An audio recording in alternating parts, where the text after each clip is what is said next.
Welcome to the bench, a space for conversations that help you uncover your truest self. No masks, no judgment, just love.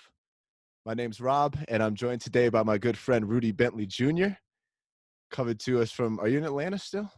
I am in Atlanta. Nice.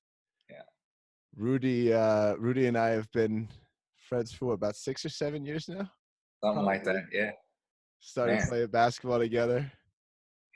Shiftiest dude ever, man. Oh, yeah. Well, that's when you're not guarding me. Things look a little bit different when Rob crosses on D.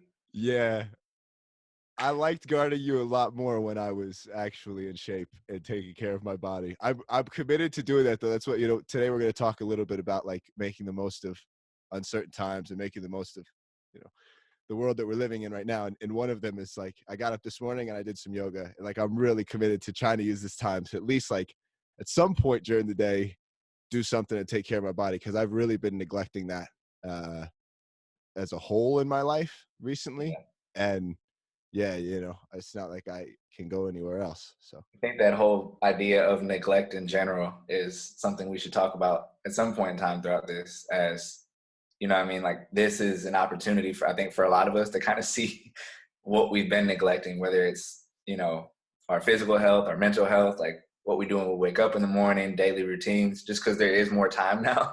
Like I think a lot of us are starting to kind of reflect and see like, oh wait, I've been missing this and maybe I should get back to doing this more, when life goes back to whatever business as usual looks like. But I think that's a huge thing, right? Is it gives us some time to pause and be like, oh wait, dang, that was a gap of mine that I need to close off. yeah. Yeah, and it's one of those things that can be really tough when it's like thrown on you like this. Because I think, like I know for myself a couple years ago, and I've told you this story, but like when I decided to, quit my job and move across the country, like that was kind of a choice to throw myself into isolation to really sit with myself because I was feeling those same things. And we'll get into this later in the conversation, but like, realizing there are a lot of things I don't know, like we talked about yesterday, like, and I want to find out, and explore myself a little bit to find those things out. But that was a very conscious choice.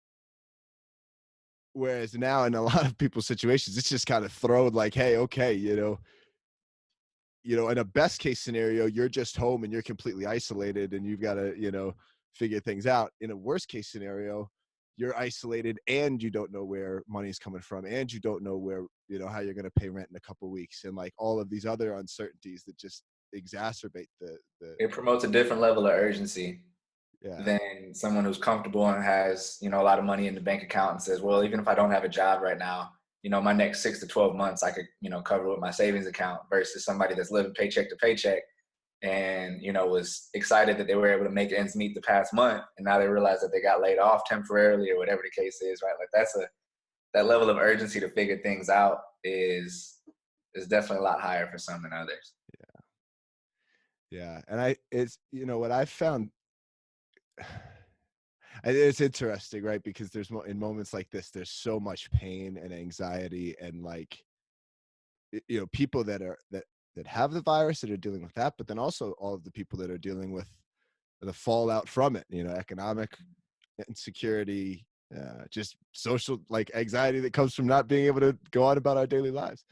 Um, but on the other side of it too, I think what's been really cool is seeing all the people that are like reaching out to each other and communities taking care of each other and like these school that are these school workers and these school lunch cafeteria workers who are like putting together all these lunches for kids who can't like who are relying on the public school system for food, and like that those things are still going, and we in the ways that people can, we're taking care of each other. The government is, you know not always following suit, but on the, as far as like the people are going, I think there's a great opportunity for love in this moment too.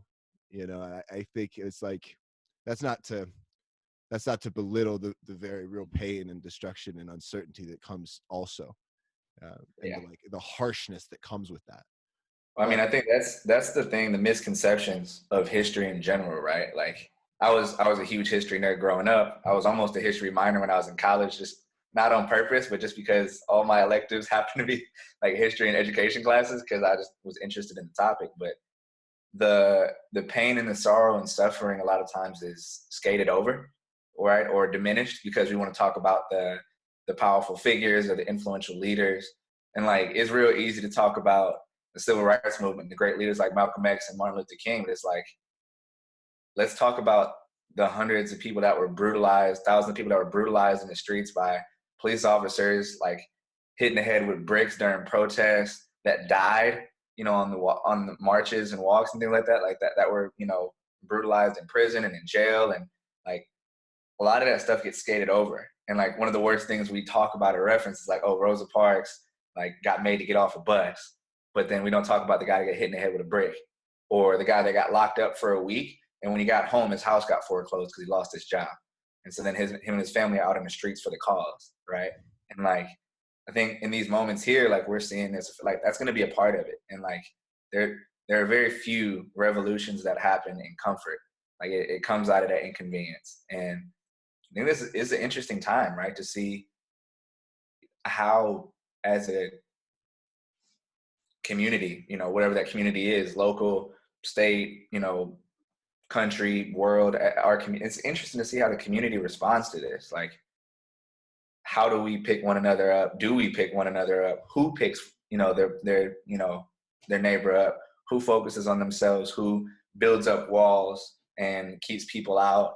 Like, it's just it's an interesting look on our current state of affairs, and just how we kind of go about things in our everyday life as human beings.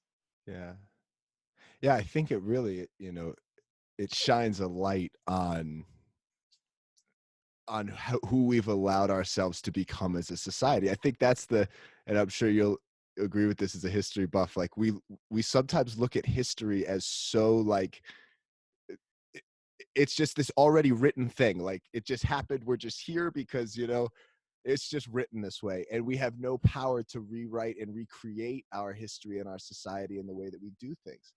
And I think like moments like these big, just disruptive moments, shine a light on how we've really like not valued taking care of each other in this society, because you see people who, I mean, unemployment's going up like crazy. The government's dragging its feet on actually helping people, providing like food or healthcare or like resources or anything. And we do have somewhat of a like opportunity to then say, hey, maybe there's a better way to do this, both personally but also collectively. There's a better Right. way to live this life and to go about this existence than what we're in right now. Yeah. And I think, like you said, it exposes, shines a light on everything, right? The good, the bad, the ugly, like there are certain people out there, like people in the healthcare industry and other people that are, sacrificing time and effort. Like there's one girl that I follow, she's from my hometown, and she's a teacher in Chicago land area now. And like I see her posting, and she's a teacher, and obviously she's not working right now. Schools are out and they're still doing online classes. But she was just like posting like, hey, if you know any elderly people that shouldn't be outside right now, like, and they want to send me like grocery lists and stuff like that, I can pick it up for them and drop them off at their door. I'm doing free tutoring for any, kids that want to get tutoring in any of their classes if they're having trouble because they don't have a teacher present. Like I can do online tutoring for them. Like just it, that's a spotlight on the best of us, right? And there's also the worst of us that are like, you know, forget social distancing because I paid for my ticket to go to Miami Beach and I'm going to go out here and get drunk around thousands and thousands of people and then potentially spread this virus. And I'm just going to do that because I can, and I don't really care about the other people because I spent my money on this, and I'm not scared of the virus because I'm young and I'm relatively healthy and I have money in healthcare, so if I do get sick, I'll be fine. And if I get some other people infected, oh, well, that's their problem, and I think it shines a light on the best of us and the worst of us, right? And I think that's where it gets interesting, because there's those people caught in the middle. And then what about those people in the middle? I think that's where I've been struggling recently is like, there's the people that have the power to either impact change or, the power to influence like discord and negative things happening. And there's people that are stuck in the middle that don't really have that much power. They're kind of going with the wind. Like if you don't have the money to pay for food and to provide for your family, you get laid off. Like, what do you do? And they're kind of relying on those that do have the power to make change to change it for them. And that's just the way that we live in our society right now. That's the case. And so like I worry about those people in the middle that don't have as much of a choice. And then I thought I asked I'm just like, what can I do? How can I help? What can I do to influence or impact? And that's kind of where I've been at the past couple of days, is just trying to figure out what that looks like for me. As someone who I am privileged enough where I don't have to worry about paycheck to paycheck. And, I mean, I can distance myself and, I got my own place. I could just sit here with my food and my toilet paper and I could just sit here with all my stuff and chill for the next however long it is going to be until this thing blows over or passes by. But is that using my power for good? Is that using my privilege for the well-being of others? No. And so what does that look like and how can I help? That's kind of where I'm stuck at. So would love to hear any thoughts that you have on that. Yeah, I mean, I think I've been having the same thoughts the other day, throughout this week, because like I created this Play Explore Love program and was like, all right, I'm about to launch it. Like I like get back from the wedding, was like, okay, I'm gonna launch it. I'm gonna, start marketing it, selling it, and then all of this happens, and it's like, okay, well, like what can I do, and what can Play Explore Love do? Um, to do our little part. I had a teacher years back at Vandy, and one of the things he was talking about was like sometimes the world can look really daunting, and we look at all of these things that are happening and all of these things that are going on, and it's like, what can I do? How, like, anything that I do is so small in comparison to these massive problems that we're facing. But if we all do just what we can do, that little thing, it seems small, it does build up. And you know maybe we can't do it all, but we can do something. And I think it's like just, doing that something. What is that What something? is that And something? how do we figure out what that something is, right? I Yeah. think that's where I'm at. Like, how do I figure out what that something is? Because I think one of the things, throughout history, especially when it comes to um, like charity and giving, is there's this approach that like those that have know best. And it's been proven over the course of history that that's not true when it comes to other people. And like the whole idea of like empathizing versus sympathizing, right? Like to sympathize is like, hey, I understand that there's things happening that are unfortunate right now. Like I sympathize with that. I see it, I acknowledge it, I know it's there. And like to empathize is like, hey, I can put myself in your shoes and feel what you're going through. I think there's too much time when people try to empathize. And like I've just tried to get away from that. Like there's certain things, certain experiences that I can't put myself in their shoes. I've never been there. Like, for example, like being a parent in this situation. I have no right to say what parents should or shouldn't do with their children because I don't have a child. I mean? Like, I can sympathize and see that there's definitely added elements of fear for those people that have children to protect and take care of. But I can't tell them what to do. So to sympathize, I guess, for me is the difference is like when you empathize, you try to create solutions. Here's what you should do, right? Because I can put myself in your shoes, and with this knowledge that I have, here's what I think you should do because I can empathize. And when you drop that, you're like, yo, I can't put myself in your shoes. To sympathize is, hey, I realize there's something there that's an issue for you. It's just to ask the question, how can I help? Yeah. I think just Can I asking help? people, right? Like asking people that you sympathize, not empathize, but you sympathize with, that you see that there's injustices or inequalities that you would like to help. Just like, hey, is there anything I can do? Like, what can I do? How can I make this better or easier or more sustainable for you? Like, what is it that you need? And how can I help? And maybe that answers nothing. Maybe that's the answer that you get back. And respecting that as well. Like, it's not about you, it's about them and what they need. And if you can't provide it, like you got to accept that as well. But I think asking more questions and providing less answers is needed right now. So that's just Yeah. one of the thoughts that I kind of had.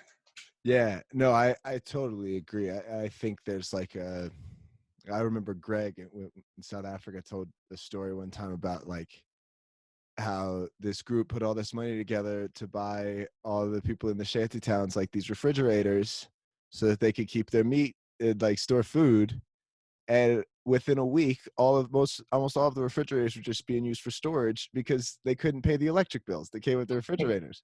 They didn't actually ask what the people needed. They just said, "Oh, you need refrigerators because that's what we think is important," and then not actually talking to the people that they were trying to help. And I think for me, it's been like taking the ego out of giving Mm, and kind of like, because I used to give in a way and serve in a way where I yes, I was trying to make the world better. I was trying to help other people. It mhm. came from a good place, but I was very attached to being the person who was giving, very Yeah. attached to being the person who was serving. Like, oh, look at Rob, look how And so he's like I think that's a key thing. You said it came from a good place. I don't know if it did, well, I right? think, yeah, I think, You know well, what I I mean? Like, think, yeah, I think that's the thing though, right? Like, where does it come from is different. Like, you didn't have ill intent, right? And you wanted to do a good thing, but the actual, like, why did you want to do the good thing, right. right? Yes, totally. Yeah, yeah, yeah, totally. Right. And like, and yeah, and I think, yeah, okay, I see what you're saying. So like, yeah, like behind the the intent behind it was I was wanting to serve my own ego and being the person that was giving more than I wanted to actually help who it was I was giving to.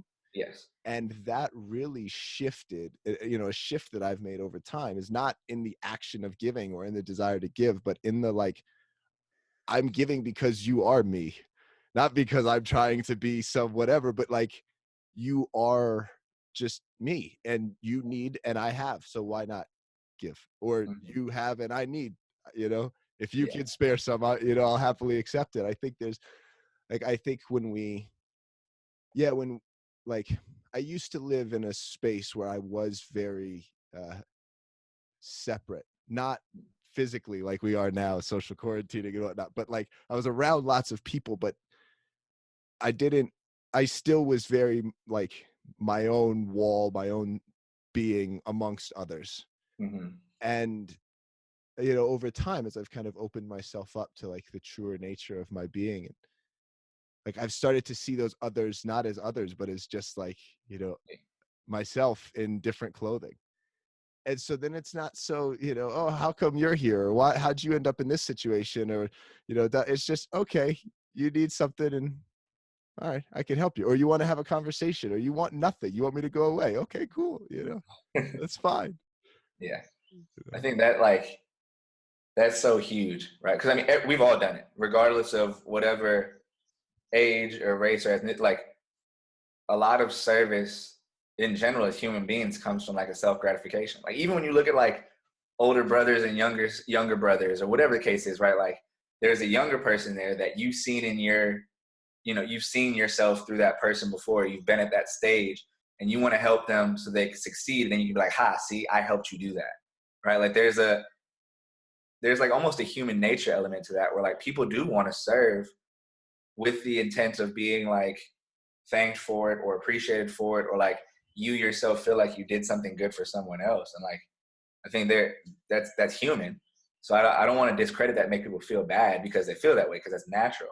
But one, owning that and acknowledging that, and two, trying to more frequently just look to serve because you're privileged enough to be able to serve. And I say privileged because like, you know, a lot of the stuff that we have in this life, like, yeah, people work hard for things and use their creativity and make different decisions, but a lot of what happens in this world for certain people is based on their abilities or station that they were given in life that had nothing to do with their decisions. Like being born in the United States and having the freedom to do certain things, as a woman or as a black man, or whatever the case may be, it might be extremely different somewhere else. So just the geographic location that you're born in plays a huge role in your potential output in this world. Being born a man or a woman, like we've seen that play out, and people are fighting for it, but it's still a thing, right? There's your trajectories and things like that. Like the way people are going to perceive you and how you move through society is going to be different based on the gender that you're born into, your skin color, all that, right? Like how much money your parents made, what schools you go to, what schools you can afford to go to, whether you're a decent athlete or not. Like a lot of those things are predetermined. Like I could work out every day, all day, do everything right, and I'll never be Zion Williamson. You know what I mean? So like there's certain things that like we're given, and because we're given, we have the ability to then give again. And like taking the ego out of it is like, hey, like I probably worked for some of this, but a lot of this is given to me because of just how I was born into this and the gifts that I was given. And like, how can I use these? I'm thankful for them because I'm comfortable, I'm privileged, I'm safe, I'm like in quarantine, chilling in my own place right now. How can I use the gifts I was given to get here to help make it easier for somebody else? Like, how can I give away what I was given? And that takes the ego out because it's not me. It's, you know, whatever divine spirit or intervention that you know, abide by. It's that was gifted to you, and then you use that gift to gift on to others. And I think, regardless of what religion or non-religion you believe in, I think there's a lot of people that believe in that sense that there's something bigger, that there's something that, you know, was out of your control that led to where you're at, and how can you use that and leverage that to leave things better than you found it, not because of your ego, but because that's what you feel is the right thing to do. Yeah. Well, I think in the most basic sense, our life in general was just given to us. From where? For why? Who the fuck knows? My mind didn't create it. My body didn't create it. It's just one day we woke up and it's, wah, you know, fuck did we get here? How'd that happen? And then every day, I think there's this, we start to then build this personality and build this cover that, you know, is who we think we are and who we think we're supposed to be. And that person, in my instance, liked to play basketball and really liked to serve others and thought that it was, you know, all of these personality things, all of these, like, I like to think like rubber band balls that, you know, that cover us up, all these rubber bands we put on. And, you know, we think and we become this thing, and then we become very attached to like our rubber bands. And it's, well, I got that money and I got that job and I got that title. And yeah, sure. But it's kind of like somebody saying, you know, I'm a banker because I put on a costume for this play. Yeah. Yes, you are the banker, but somebody else made the costume. Somebody else, there's all these other things that go into it. And you can take that costume off if you want to. And I think that's really when we stop, like, all of this is a gift. Every moment that we are here is a gift. And we've gotten so conditioned to look at life through this kind of transactional lens of like, I am my own thing and you are your own thing, and I can give you something and you can give me something, but it's still very transactional. Yeah. When we also could look at it from a more unconditional lens and say, I'm here and you're here, but we're the same, man. Yeah. And what am I? There's a wonderful song in the there's a song in the Prince of Egypt that's the guy they're saying dance around the circle. It says, when all we have is nothing, there's a lot to go around. Yeah. And it's like, if you're me and I'm you, what am I giving or receiving? We're just sharing. And I Yeah. think that's really like in the Quran, the Prophet Muhammad says that if we have three things, we're blessed: food, shelter, and good health. And you know, I think for me, you asked earlier, like, what can we do? If I have those three things, I'm blessed. Mm-hmm. Everything else in the world goes to shit. And it has gone to shit. I mean, the way that we maneuver and walk around is crazy, but I'm thankful that I still have food for the time being. I have shelter and I have good health. So I'm blessed regardless of what else is going on. Mm-hmm.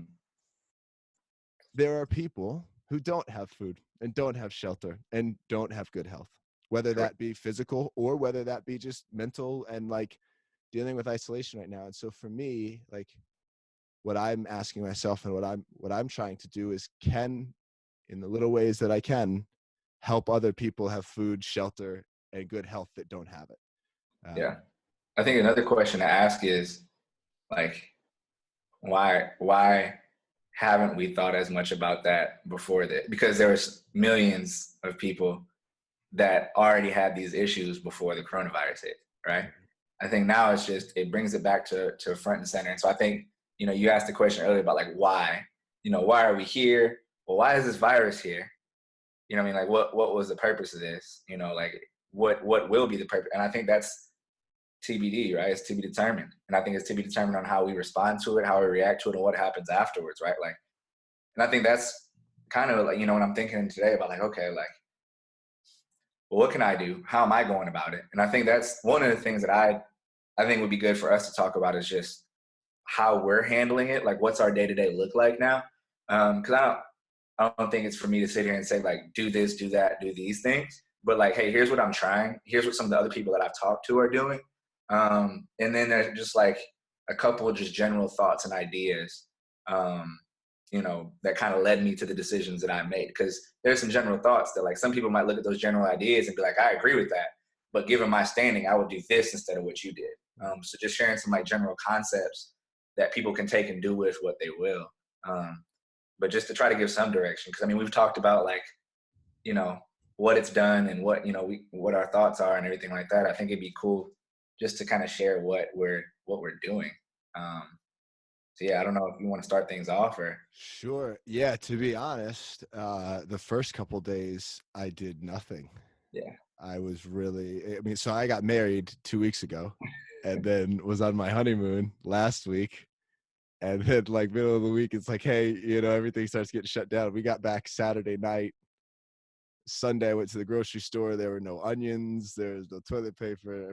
We had some, but like, you know, yeah, crazy. I mean, I've never seen the place like that. yeah, And so I got a little bit of work done. But then I'm launching the program too and trying to figure out what that looks like. So I think, yeah, I mean, the honest answer is the first couple of days have been really uncertain. Um, the main thing that I've been, taking advantage is asking myself a lot of questions about like what my ideal looks like in this time and how I can show up and like both, like I said earlier, like how can Play Explore Love show up, but how can Rob show up and what can Rob do, not just for others, but also like to make the most out of this and learn, have lots of times to learn and grow. And like this morning I got up and did yoga, which was really nice. My friend led a yoga class and, um, but yeah, so really I think just asking a lot of questions about that. And I think that is, uh, really one of the most important things we could do. Kind of the heart of the Play Explore Love program, which mm, by the way, I don't think I said this earlier, but I made it completely donation based. yeah, There's a test in it, like a yeah, ready assessment that has to do with the Enneagram that costs like $10. But mm, other than that, like, mm. yeah, I want to like, yeah, it's more about adding value and just like helping people and creating community that it How isn't. long did it take you to come to that decision? You know what I mean? Like as you were launching, because you're like, man, like I wanted these people to come, and this was the price and everything, and then it's like this hits, and you're like, oh crap, some people are out of jobs. Like, how did you come to that decision? Yeah. So to be honest, I'd always kind of thought about it. Like I always kind of said, if I ever launch a program, if I ever start something like this, I'm going to make it donation based because I Yeah. want people to have it more than I want to make money off it. Like, Mhm, I'm fortunate with our job with PGC. I'm still getting paid. They're mhm. pivoting. They're making, like I'm going to have food, shelter, and good health. Yeah, And so I don't need more money than that. yeah, Um, and so I think that, I mean, that was the first thought was like, I'm okay. My family's okay. We're good. Um, But then the second thing was, yeah, like how many things have I been given in my life that have made up what I teach now, but mhm, nobody charged me for or asked anything in return for and that's not to say that like at some point I won't charge for it or because it's something that I've created and it's something that I've built and like there certainly is like a monetary kind of piece to that but at the end of the day too like as we're seeing right now like money is uncertain also as much as we can have it as much as not like our job like shit the government can write $3 trillion in loans to businesses right now but they can't cut me a check or millions of people that are unemployed a check so that they can pay rent like and so I think for me it's like love is the best currency at the end of the day. And I think more than anything else, like,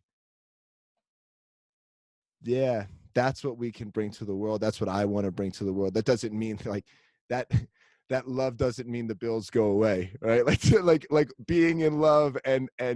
having that unconditional love and sitting in that space and sharing that with others, like that doesn't make the bills go away, but like, yeah, even if we pay the bills, if we're missing the love, it doesn't matter. So yeah, yeah.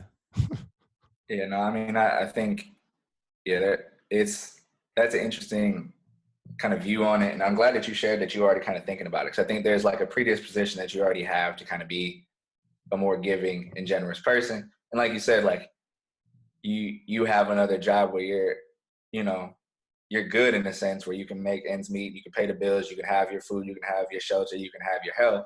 And so like everything else is gravy. And this is a passion project of yours right now. Right.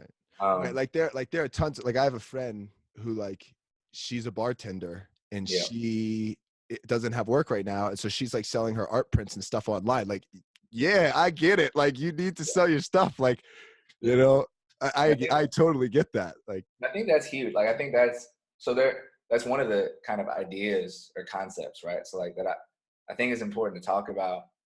And not because nobody knows it. Like I don't think any of these things that we're talking about or saying or anything that I'm gonna say is like there's not a whole lot of new ideas or concepts in that. It's just hearing it again sometimes. Like I know there's been things that I've heard from my parents or from coaches, you know, 100 times over, and then for some reason there was a certain time or a certain instance or a certain moment in my life where I've been through enough or seen enough where I was ready to receive it, and I just needed somebody else to say it again when I was ready to receive it, and then it hit different. So a lot of what we're saying right now and anything that I say isn't going to be new, you know, crazy ideas or anything like that. It's just it's kind of restating some things that hopefully, you know, with the situation that we're in right now, might finally like actually drop for some people.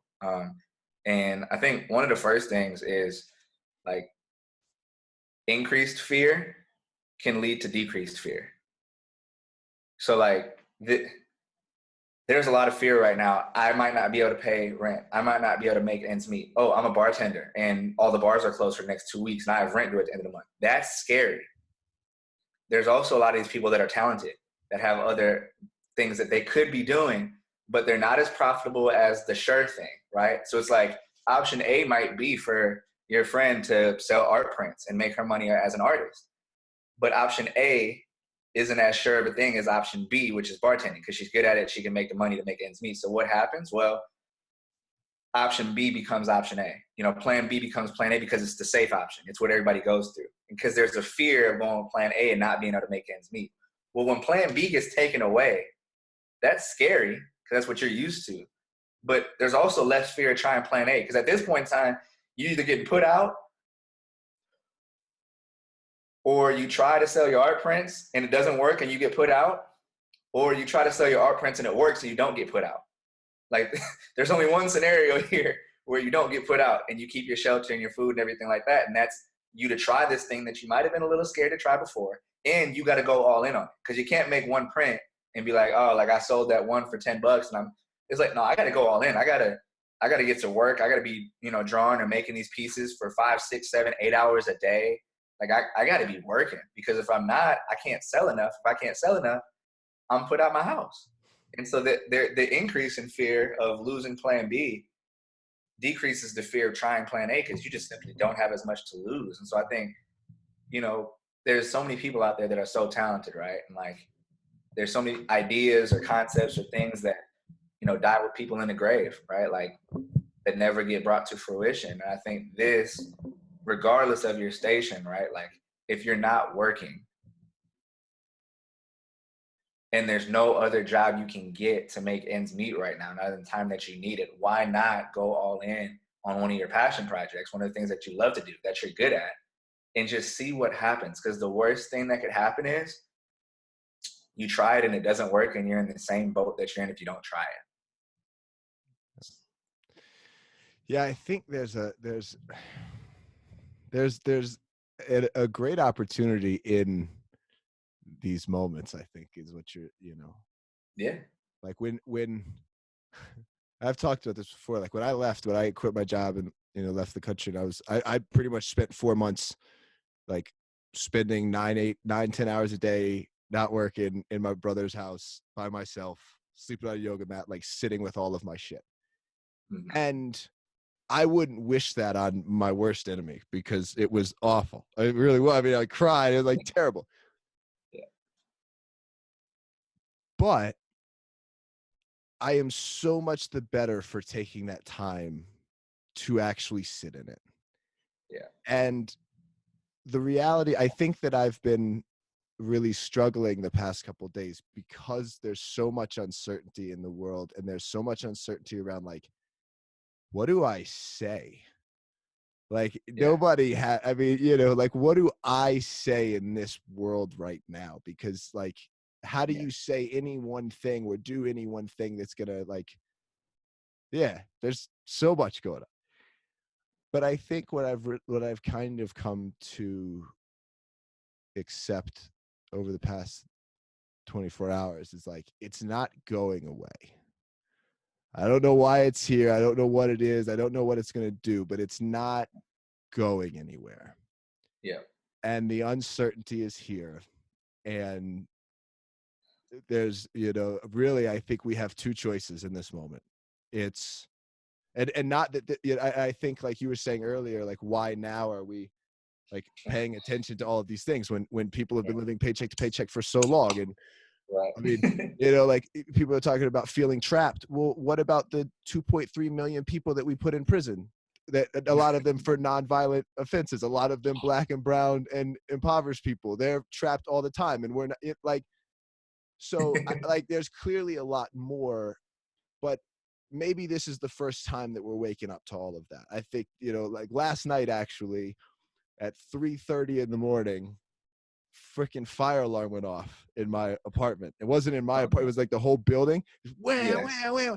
Juliana and I woke up like, what the, like, what the fuck, man? We got thrown out of bed. Like, just absolutely like, we were sleeping. We were good. Everything was cool. And then we just got woken up. Yep. And I think that this virus and this pandemic that we're dealing with and all of the fallout from it is that fire alarm for a lot of people. And maybe Yeah. that fire alarms are going off for a long time, but it's woken a lot of people up right Yeah. now. And we really have two choices. We can cling to certainty and try and make sense of it and try and know everything and try and cling to these old systems and methods that we know, or we can acknowledge, hey man, maybe there's actually a lot that we don't know. Maybe there's a lot that we've actually fallen short on, both personally and societally, from a standpoint of doing what we love, being our truest self, showing up in the, providing for Yeah. housing, food, good health for our brothers and sisters. And we can jump into the river and swim and try and figure out what this new space looks like. And that is exciting. Yeah. I say that with the ultimate amount of compassion for all of those that don't feel excited about it and are feeling the very real pains of it, whether that be mentally, emotionally, or like Yeah. really physical, survival pains. Yeah. Uh, I mean, I think you hit on something that was huge, right? And that's that control piece.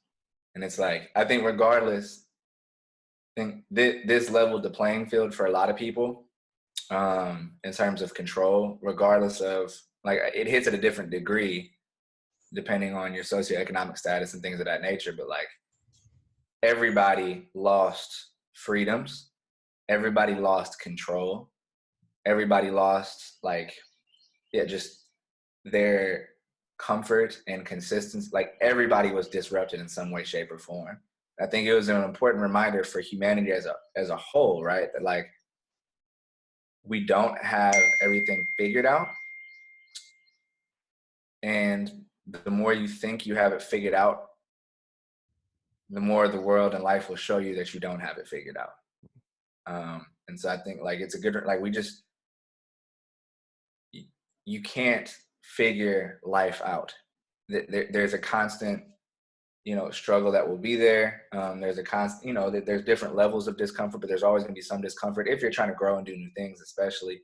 But just like a good reminder to everyone that, like, hey, like, there's some things in life that you can control. There are a lot of things in life that you can't control. And a lot of what happens in your life is due to the responses that you give to those things. And I won't say the emotions, I'll say the responses, because, you know, emotions are things that happen without you really having any control over, but responses are regardless. And there are certain people that are going to make a lot of money off of this thing. Um, there are certain people that are going to go broke and bankrupt off of this thing.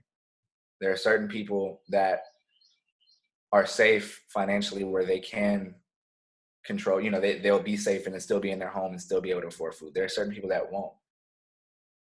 But there's a lot of choice that goes into each level of that, right? Like, there's a lot of choice to figure out if you come out of that thing healthier in terms of like your, weight and all that. Like, are you going to be a healthier person coming in or going out physically?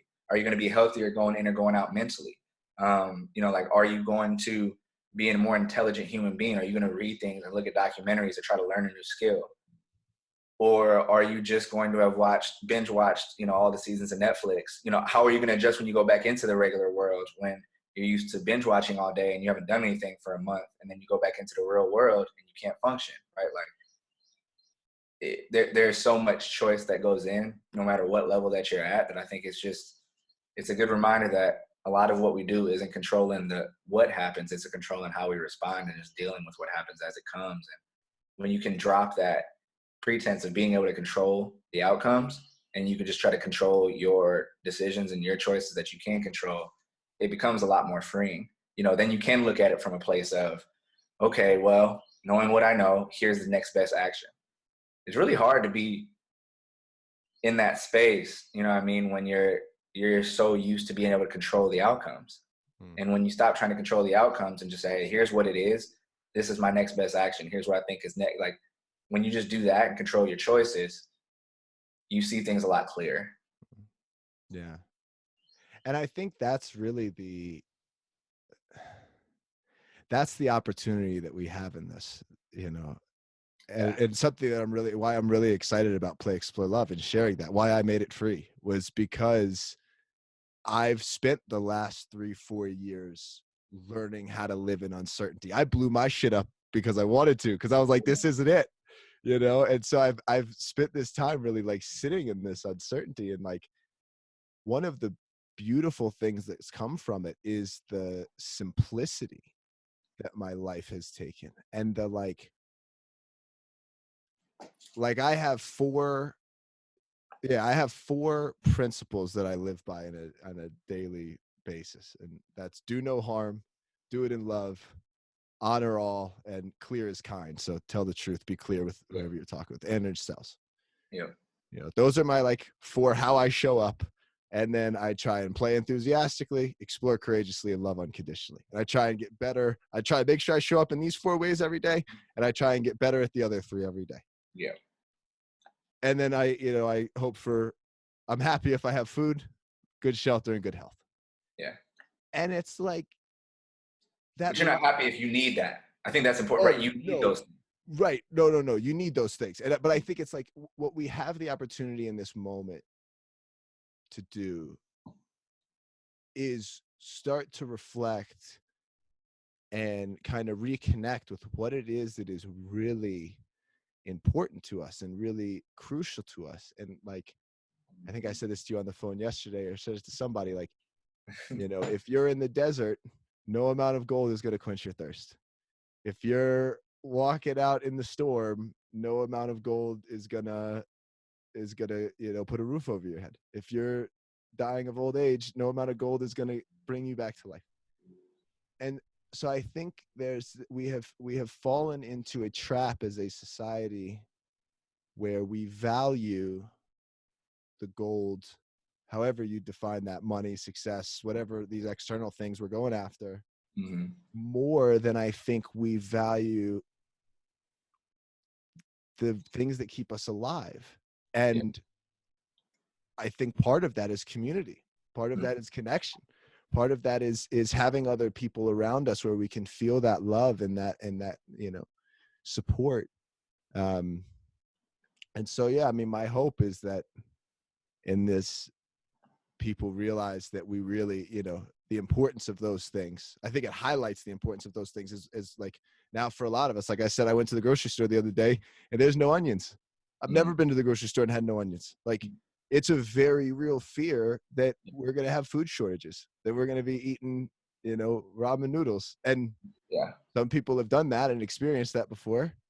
Others Yeah. And I haven't, think I think that's a key thing there that you just mentioned, because like I agree with what you just said.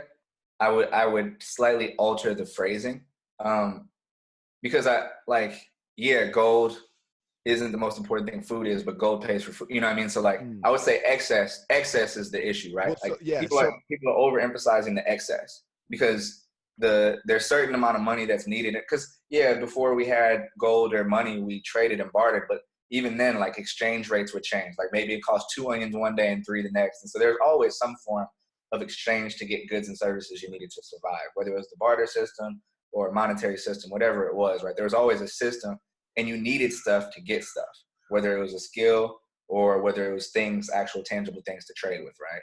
So we always needed something. I think the issues become like people used to get like, hey, it was a lot simpler. Like I need a place, I need a roof over my head, right?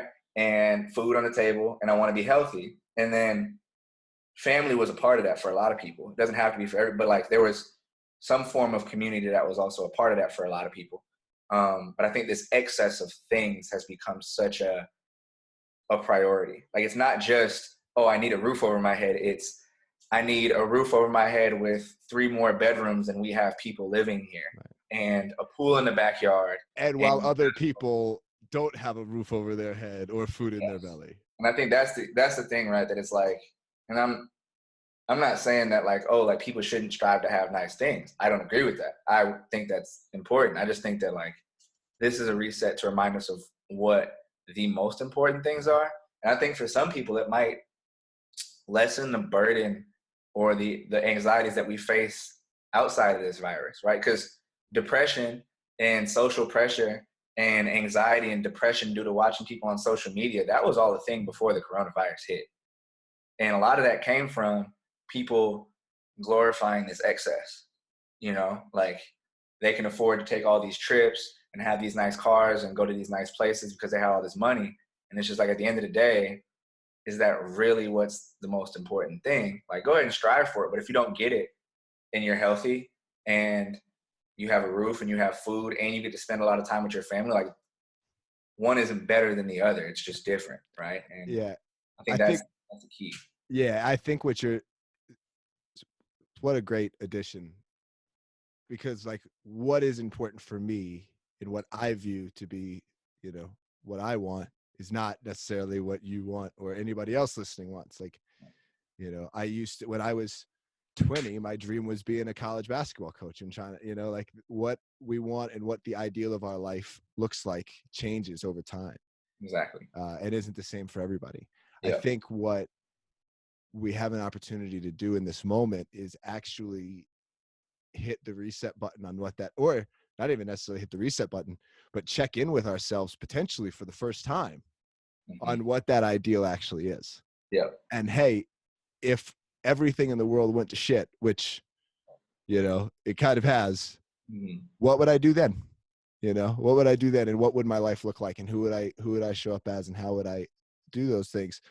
Like outside of who I think I'm supposed to be or what other people tell me I need to be, who am I, underneath all of that? And uh yeah, we have like in mass almost as a whole society with all this time alone and all this time at home, like we have time to sit with ourselves Yeah. in a way that I don't think that we ever have. And Yeah. And we might not get for a really long time. You know what I mean? Like my hope is that we don't have an annual, you know, pandemic. Like, so like the hope is that this doesn't happen for a really long time. And regardless of how long this quarantine is, how in depth the quarantine gets in terms of like how much limitations they put on people and everything like that, like we're not getting this time back. This time is going to be what it is, and there's not a whole lot of control that we have over it as a society. Like it's going to take what it takes. So with that, what, how are you, how am I going to use this time? Because it could be a lot of different things. It could be a complete waste where we leave it worse mentally, physically, emotionally than we did when we came in. We could be broken, we could be battered, we could be tired, we could be depressed, right? Like that could happen. And it'd be really, in fact, if you don't if you just listen to your emotions and don't wake up and have a plan and don't do anything and don't be intentional, that's probably what's going to happen. Because it's really easy to wake up at 11:30 a.m. and go grab a bowl of cereal and sit on the couch and watch Netflix until 10 p.m. at night and go back to sleep. Like it's really easy to do that. And if we do that, that's a dangerous thing.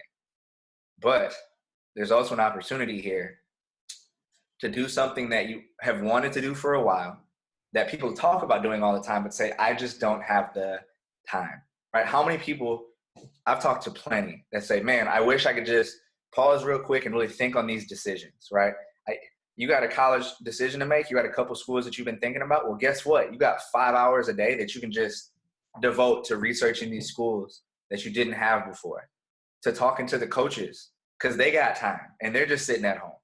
You got time to actually study your game film from this past year and look and see, you got time to write down, the list of stories from, the past year, the most 10 impactful things of the past year. You have time to, you just have time. You have time to do so many things, to read the book you said you wanted to read but haven't had the time to watch the podcast, to whatever, right? Like you just have the time to do so many things now that you say you would have done had you had the ability to pause. And now life, the world is giving you a pause button. Like it's giving it to you free of charge, just here. Like you might be good financially, but regardless, you're going to have more time than you did before. That's free, that's open. And you can fill it with whatever you want. For a lot of people, you can fill it with whatever you want. So with that time, what are you going to do? And how are you going to use it? And if you're not intentional with it, what's the preset? You know what I mean? Like that, it's like you said, it's a time of potential and opportunities. And this could be the pause button that really propels you towards some really cool things in the future if it's used that way. And that was kind of just in my own head. I'm just like, man, I'm creating a daily plan for myself when I wake up and what I want to do. And, I started writing just again, just write every day, just write, stories from my past or whatever, and things that I think about, just getting the habit of writing again. And I just want to stay sharp and I want to leave this better, than I came in. Because if it's 2 weeks and we get to go back in April, great. But I don't want to go into April worse than I came into March. Mm. And I would hope my hope for most people is that they decide to approach it in the same way. Yeah. I think there is also the opportunity in this time, maybe what you need is rest. Maybe you've been going for 12 months and it's not, hey, I need to try and pick up another skill and I need to grow in this way. It's shit, man. I need to just rest. You need to sleep for 10 hours a day. Yeah. Or you're dealing, or there are people who have, mental health issues or pre-existing things before this. And it's okay. How do you, one thing I would encourage to anybody who's listening, if you need people or you need help, reach out. And if you are just hanging out, not doing anything, add reaching out to your friends to your list of things to do. Wow. I think for all of the basketball people listening or sports people, we can't necessarily get with a basketball right now. We can't necessarily go work on our game right now. I mean, we could do home workouts and things, but you can practice being a great teammate. You have a lot of time right now to practice being a great teammate. You do. And checking up on people and making sure they're okay, creating group hangouts, there are lots of things that we can do to kind of, social quarantine doesn't mean isolation, right? We can still find ways to come together. And I think for me, more than anything, that is probably the thing that we're missing most. And probably the most important thing is us being together, And You're telling me, brother. I live at yeah. home by myself and we're in quarantine. Oh man. Woo! Yeah, Whew. I mean, if I didn't have friends to talk to, I'd be going crazy right now. You know what I Yeah. mean? Like our Yeah. talk yesterday, you know, for those of you that are watching, yeah, Rob and I got on the phone for like an hour yesterday. We were just chopping it up because it's, you know, you need that. You really Yeah. do. You know what I mean? And like, what if one of the positives that comes out of this is that as a society, we start to learn how to better use social media positively and technology positively. What if that's a byproduct of this? Well, I think that's like, yeah, we never know. The reality of the situation is that we never know what we can prepare all we want for tomorrow, and we don't know what we're going to rise to face. We just Yep. don't. Nope. But what is absolutely true, it's a little stoicism, is that whatever future we face, we will rise to meet it with the same tools that we have today. Yeah. And so to me, it's like, it's scary that we don't know, and and I get that, but it's kind of it's a fact too. And so how do we then align with ourselves in light of that fact? How do Mm, we, uncover our principles and our ideal and our way of living that is natural to us, and just kind of happens, like, regardless of the circumstances, regardless of what's happening out there, right? I think, like, to bring it back to what we were talking about in the beginning, like, I used to want to give because it was an ego thing to be a giver, to be a servant, to be yeah. somebody who's a teacher. And now I just do it because that's who I aspire to be, because I aspire to be somebody who loves unconditionally. And part of Mm, loving unconditionally is giving unconditionally. And so, like that process happened in large part because I stopped thinking so much about who I thought I was supposed to be, and stopped being so attached to, like, what I thought everything needed to look like, and started looking a lot more and becoming a lot more focused on how I showed up and on who I wanted to be in each moment. yeah. And regardless of your circumstances, regardless of what's going on around us, we always get to choose those two things, and we always get to examine those two things a little bit more. Like, I think, like, being transparent, because I think sometimes, people might watch this and say, oh, these guys are like really into habits and stuff. Yesterday I smoked pot all day. I woke up, I got high, I hung out for about 2 hours, I got high again, I did nothing, I got nothing done. I woke up, I said, hey, I have a plan, I got to get all these things done, and then I just got high all day, because I don't know, that's what my body, I was freaking out. I had, like, and so, like, there's not an absence of these things in No. my life. I'm sure there's not an absence of these things in your life. In what, like, we all have, in one way or another, our demons, or our things that we're dealing with, that keep coming back and keep saying, you Yeah. can't do that, can't do this. What I would say is that those things, I think, in this moment are going to be heightened more than ever, Yeah. because we're alone. And one of the best decisions that I ever made was not pushing those things away, but rather sitting with them. Hmm.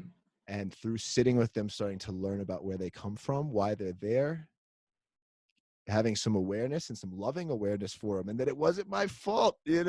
Like, I like to overindulge in things. Sometimes that means I eat too much. Sometimes that means I get high all day, because I overindulge, because I like childhood stuff. Like, we have our personality patterns, and I look at myself, and I sometimes get really judgmental, because, again, personality patterns, I need validation, and I get super judgmental. How could you do that? Why would you go that way? You're supposed to, like, be this model and do all these things. And, like, then I'm like, hey, but you're still you, and you Yeah. have your mistakes, and you have your moments where you fall short, and you have your moments where you miss the mark.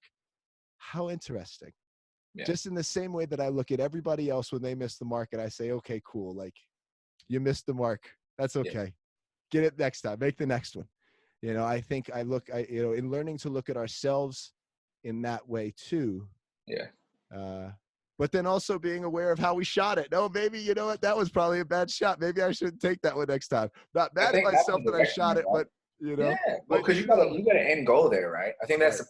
like, so I think, like, you ask yourself, like, where am I at? Where do I want to go? And what do I need? Right? Because, like, yeah, like, are you going to fall short on certain things? For sure. But it's like, okay, you want to be a world-class teacher and leader. You want to inspire others to do great things, right? You want to be the best version of yourself, whatever the case may be, right? Like smoking weed every day, like all day, every day isn't going to get you there. Right. But like, so like if it happens once, it's like, okay, it happened. Like now tomorrow, I'm going to do something productive. I'm going to create a podcast that hopefully goes out there and does, right. You know what I mean? Like Right. you're never going to be perfect. And I think right now, people have been going so much, like just going, that like right now is a good time to just sit in it a minute and ask yourself, like, I wouldn't, if you're watching this and like, I need to go and write down a list of to-dos right now and I need to go and have a thing tomorrow, don't.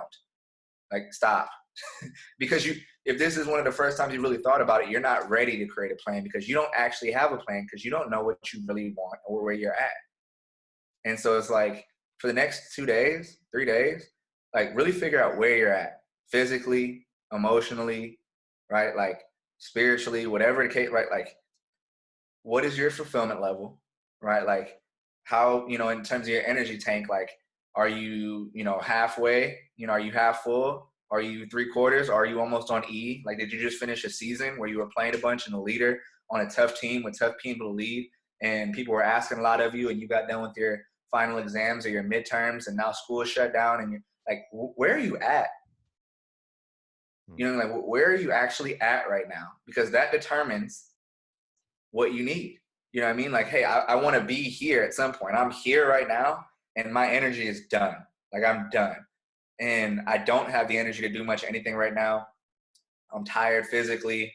I'm tired emotionally. My body still hurts from the season, right? Like I'm frustrated with a lot of my teammates, right? Like I don't have some good relationship with my coaches. Like I'm just not in good. I'm sad because, seasons got cut short or because I'm not around my friends and I'm back at home staying at my mom's place and I don't want to be here and I'm sharing a room with my little brother. And like when you figure out where you're at, you say, all right, here's where I am and here's where I want to go. Like, here's where I want to be physically. I said I wanted to put on 10 pounds of muscle after the season was over because I lost a lot of weight. I want to get ready for next season and I need to put on 10 pounds. Okay. And, I really need to fix my relationship with my coach because we got in a lot of arguments this year and it's just not in a very good place.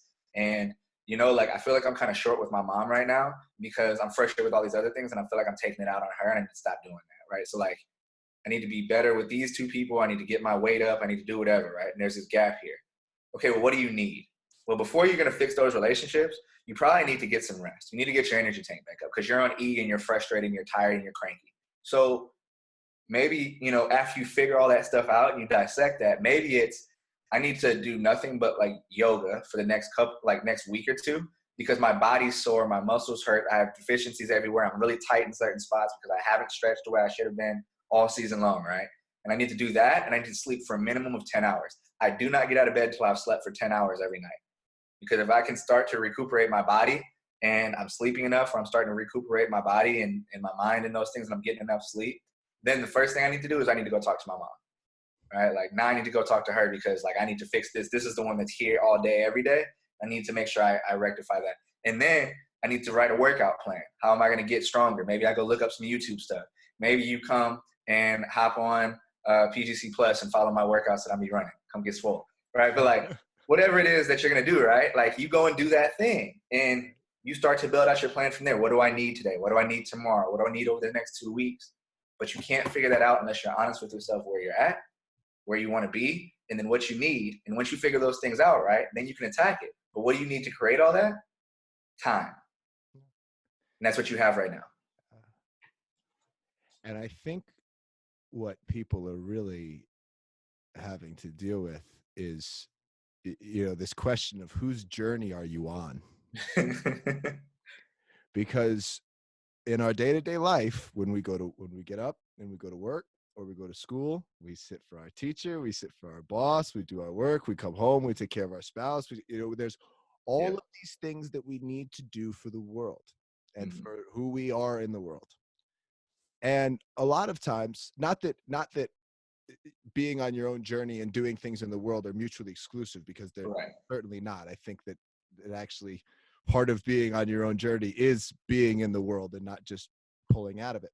But before we start to like actually ask those questions about what we want our journey to look like, we do kind of just go, myself included, by like the world's opinion and the standards and the like the journey that we think we're supposed to walk.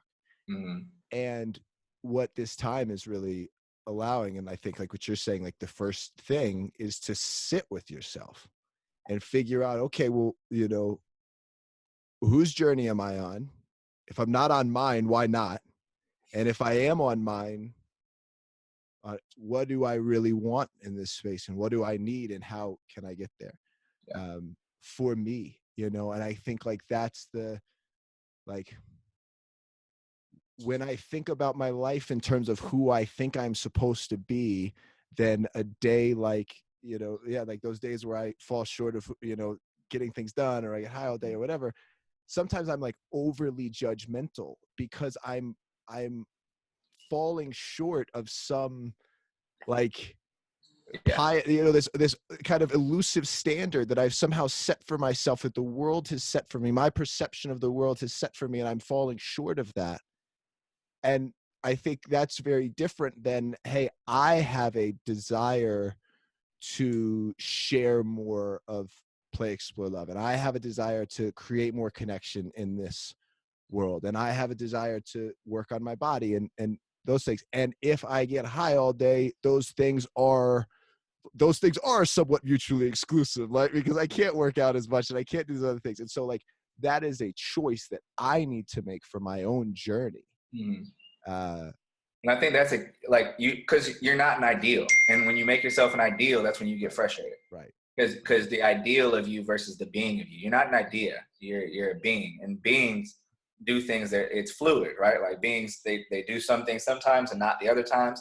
And they're not machines, and they don't do the same thing every single day. And like, And it's just moving towards, like, in the Sufi tradition we say, towards the one united with all. yeah, Every day we're just moving towards the one, whatever that, you know, yeah, like God, universe, however you define it, your own ideal, inner light, whatever. Like we're just moving towards that. We're yeah. never going to get there. We're No, never going to touch it, like, no, ever in this human form. And so it's like, like, yeah, stop being so hard on yourself, man. Like, it's okay not to know. It's okay not to have it all figured out. Like, sit down, say, hey, all right, this is my journey. Where do I want to go? yeah, Like when I left years ago, I said, there are really three things that I want. I want to know myself. I want to have a better relationship with my family and have a really good partner. And I want to have a job that I am passionate about, that I like can put my heart into. yeah, That was for me. That was like, I was like, hey, these are the three things I want. First thing is solitude, getting to know myself. mm-hmm. Everything else will come, Yeah. or it won't, you know. Um, And I think for yours, and that's an interesting point, because I think there is a difference in what's happening now and what happened with you. And I think totally. there's a lot of people that happen with what happened with you is something that people want, right? Now, I think there are some similarities. Like I do think that regardless of if you wanted this to happen right now or didn't want it to happen, like you wanted it to happen when it happened. And yeah, there were frustrations and stuff along the way, but like you chose that. A lot of people aren't choosing this. And some people are, you know, they don't have the financial means and stuff to be able to support that type of thing, right? So that's a thing. But also, like I've talked to people that are like, man, like I want to do that, and I'm just like, to be honest, I wouldn't recommend it. And they're like, well, why not? Like I want to go on this spiritual journey and I want to find myself in this. And I'm like, and this is just my personal opinion. So again, take it with a grain of salt. Like you can't, you like, and not like, it would be dangerous for you to do that right now because you have no bag.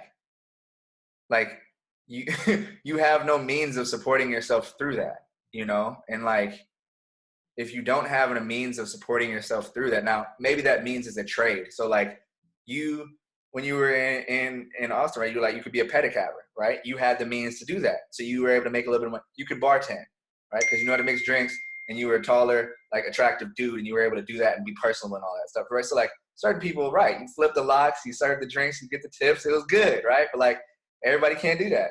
Like I'm too short to see over the bar. So it's like I can't work at a bartending shop. Like, you know what I mean? But it's just like you you need to be able to secure the bag so you can survive the journey.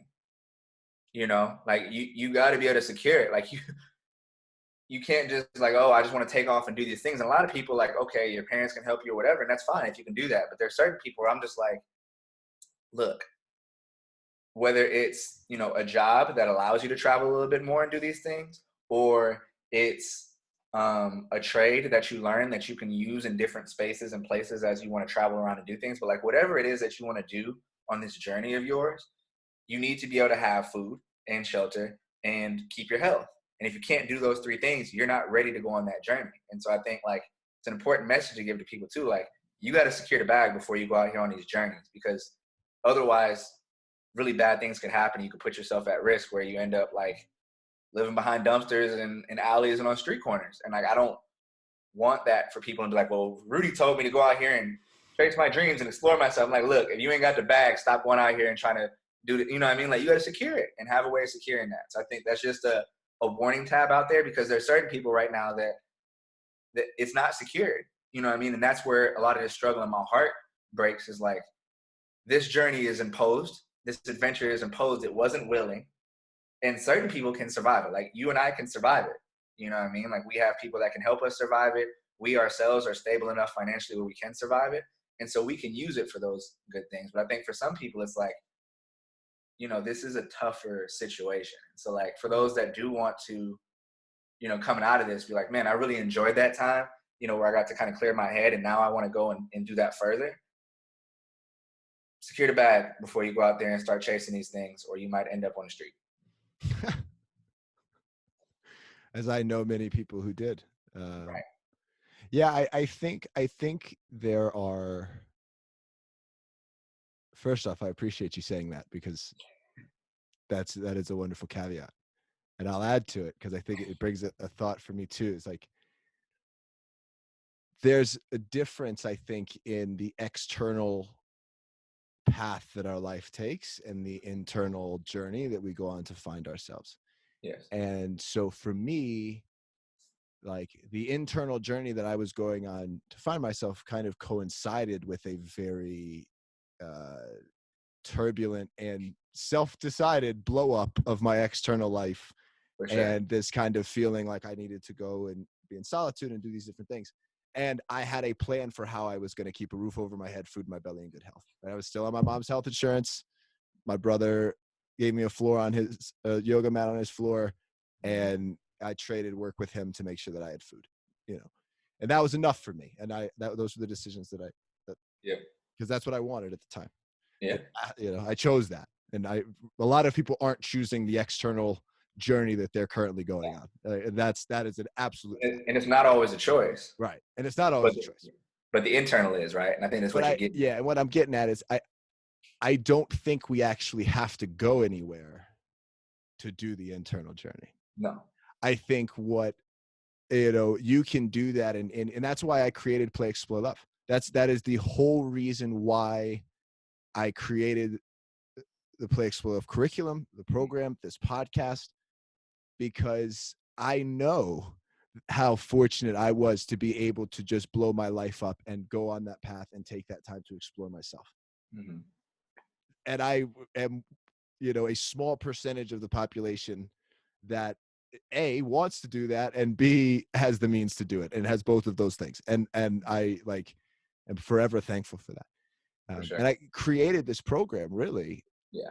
to help people do that from the comfort of their own homes. Because I Yeah. really think, to me, I think about, um, I think about a great life is a life where we live in alignment with our truest self. Now, the complicated part about that is that nobody can tell you what that looks like. That's the catch 22, right? It's like, hey, this is what a great life is. It's just being the truest version of yourself. We hear it all the time. Be authentic, be you, do you, all that. But, there aren't really a lot of places that show us how to do that. Yeah. To use scripture, like the Bible, they talk about seek ye first the kingdom of God and then all else will be granted unto you. Well, okay, seek ye first yourself. Figure out Mhm. who you are. Figure out what journey you're on. Figure out your mind and your body didn't create this. You just showed up here one day. What's Yeah. behind all of that? Get in touch with that. Whatever you find, you find. But Yeah. I think there's an opportunity to take the time to sit with that. And for me, it really. like play, explore, love is kind of the overarching practice of how I like choose to show up in the world and show up in my daily life. But there are really like 5 principles that go into that that I think are really natural to us, um, as human beings, and just things that we forget, but things that we can practice and remember really easily, and like get out of our own way. And um, you know, those the 5. The first is play like a child, and Mhm. just, you know, whatever that means to you, just being engaged in it, being active in it, being joyous in it, being curious with life and whatever moment you're in, being where you are and just being present and accepting of what is, and like being in this moment wherever it is, because the reality is like we can't be anywhere else. We might want to be, we might say, oh, this is so terrible and all these, but like here we are. What are we going to do about it? Right. um the third is it's all okay, and just accepting, you know, like we've talked a lot on this call about, there are some really good things that are going to come out of this, there are some really horrific and terrible things that are going to come out of this, and out of every situation there is always some good and some bad. You know, like I think, I'm sure you've had moments in your basketball career where like the worst thing happened, The but sky's falling. then you learned the best lesson from it, or the best thing happened and then it was, you know. So I think this, like, yeah, accepting that it's all okay and not being so attached to the outcome and what it looks like, but just like accepting it as it is. Yeah. um, the fourth one is choosing to look within, which we've talked about a lot on this call, and the opportunity that a lot of us have right now is to look at ourselves, look at our own personalities, look at how we show up, um, Mhm. you know, look at who we would be outside of the world's opinion. Mhm. And then the last one is choose love, because, you know, we can choose a lot of things. We can choose survival, we can choose power, we can choose sex, we can choose money, we can choose to chase a lot of different things. I don't think we will ever find our truest self if we're not chasing love. It's a beautiful thing, man. It's a beautiful Uh, thing. It's nice to see Thanks, brother. Yeah, and it's been, I'm excited to like, because the fun thing about it too is like I haven't always lived my life this way, Mhm. and I really hate when Mhm. other people tell me how to live and what to do and what my life's supposed to look like, and hey, you know, everything's gonna be okay if you do XYZ. I just, it like, Yeah. I don't know, man. There's something in me that's like, you know, I do the exact opposite of what somebody tells me to do. And so, like, part of the design of this program was like, I'm not going to tell you what to do. I'm just going to help people like implement and practice these principles that are so natural to us. And I think like, you know, really the best version of ourselves would do these things. It's just Mhm. we forget, you know. And yeah. Yeah. I think that's huge, man. I think that's really cool that, I mean, one, that you built out something like this, but two, that there's such an authentic you touch to it, where there's so much room for like adjustment and variability and, ownership and creativity. Because yeah, it's so different for every person, right? Like everybody's play like a child is going to look extremely different. Totally different. Like I recently, with this, quarantine stuff, my gyms are closed. And so I was just took a walk outside because I was going stir crazy in the house. And I went over this hill right by my house, like literally a 2-minute walk, right? Just walked up this hill. I see it every day. I drive past it every day. And I'm just like, you know what? Like I'm bored. I just been on call after call and meeting after meeting, on Zoom lines and stuff. I'm like, I'm just gonna walk up this hill. Like, and I walk up the hill. When I get to the top of the hill, there's like this beautiful view of like the skyline of Atlanta, just like beautiful. I'm like, this is amazing. Like this is a cool spot just to sit and chill. But then when I look a little bit farther, there's a hoop, like a basketball hoop, and it's just there's these two really really nice houses, and in between there's a vacant lot, like up on this hill, and they literally just made like a concrete, blacktop slab going, a driveway going up, and then there's like a slab there, not a very big one, just like a slab. It's all cracked up and everything. It's old, and this old like huffy, adjustable hoop with some bricks on the back of it to keep it from blowing over in the wind, and it was just sitting there. And so the past 3 days, I went up there and got shots up. And I just been playing and by myself and like going through these little workouts that we created through PGC and like, um, you know, checking, trying to track my scores. And one of the play like a child pieces that I loved the most about the workout, the part that stuck out, like when I think back on it, like the scores are cool and everything, but the thing I remember the most is like I lived on a hill growing up. And so like I remember like if you missed a certain way, the ball would start to bounce and he'd pick up speed. So you'd have to like run. And I remember running after the ball and like stopping it like a soccer player with my heel, like stopping and kicking back up and then slowing myself down and going back to get it. It's like it didn't keep rolling. And like I did that yesterday, like it started going down the hill and I chased after it and I kicked it backwards. And I just like, I felt like a 5-year-old. I feel like that reminded me of my 5-year-old self. You know, it's just like, and that whenever I think back to that place, like I see myself there. I see myself at home, you know, out in front of my house on the hill hooping, you know, chasing after the ball when I missed it the wrong way. And it's just it was a very peaceful moment. It was a fun moment. Like I smiled really hard. And, you know, that wouldn't be the case for a lot of people didn't have that experience growing up or do that growing up, but I did. And so I think like just the variability and the creativity, like connecting back with those things that bring you back to a place of peace and joy and opportunity and fulfillment. You know, because like when you're a kid, like everything is dictated. Like your parents kind of decide everything, and you're like, all right, like I got to show up however I'm going to show up because I could be angry about going to preschool, but I'm still going to preschool. Like I don't got a choice. And I could be angry about the food that gets put on the table. I might not like it, but like my mom said, I can't leave the table until I finish these Brussels sprouts.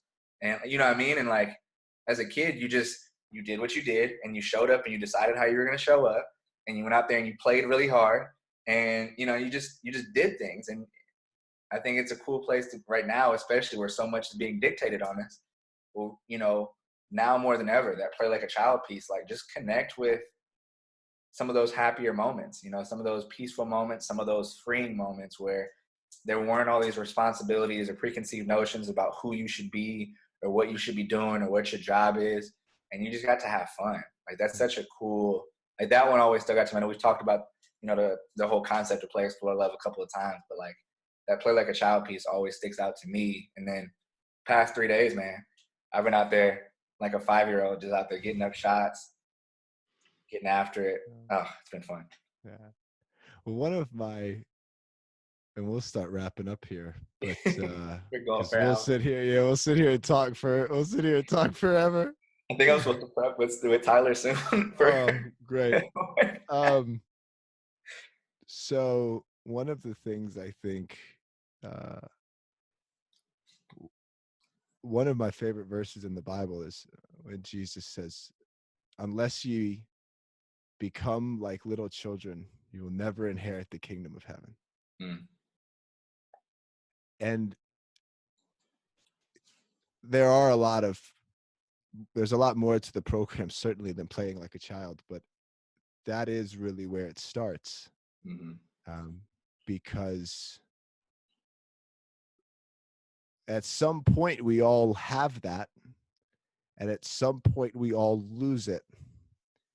And the question that I think, you know, is really important to ask is why, and mm, did we need to? mm. You know, uh, maybe. And there are certain things that happen in society where we do kind of need potentially to lose that childlikeness, you know. So then I guess if we did need to, Never thought I'd hear Rob Cross say that. Continue.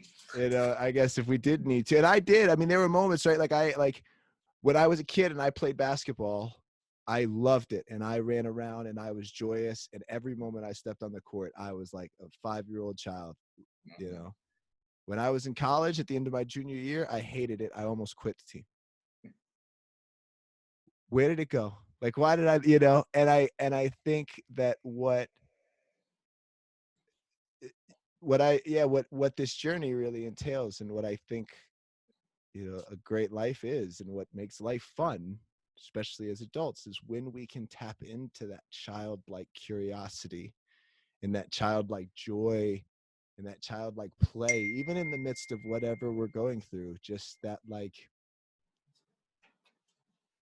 what a blessing it is to be alive and to breathe and to be in this body for however many moments we are in this body. What Yeah. a blessing.